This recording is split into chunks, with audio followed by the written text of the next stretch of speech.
Hi friends, welcome to my channel. உங்களுக்கும் சாஃப்டான சப்பாத்தி வேணுமா? அப்போ நான் இந்த வீடியோவை பாருங்கள். 2 வீடியோ அப்லோட் பண்ணியிருக்கேன். பாக்கெட் மாவு சப்பாத்தி போட்டு அவ்வளோ சாஃப்டாக வராது.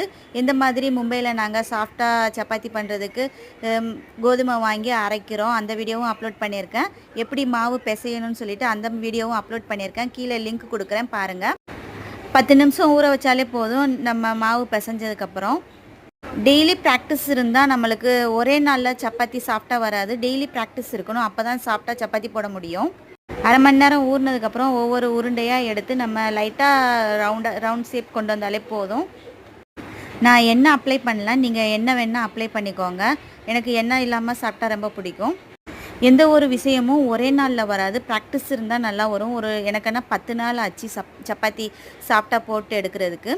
நீங்களும் ட்ரை பண்ணுங்கள். விடாமுயற்சி விஸ்வரூப வெற்றி. என்னோட சேனலை லைக் பண்ணுங்கள், ஷேர் பண்ணுங்கள், சப்ஸ்கிரைப் பண்ணுங்கள். எந்த மாதிரி சப்பாத்தி சாஃப்டாக வந்திருக்குன்னு பாருங்கள். ரொம்ப டேஸ்டியாக இருக்கும். நீங்களும் ஒரு டைம் ட்ரை பண்ணி பாருங்கள்.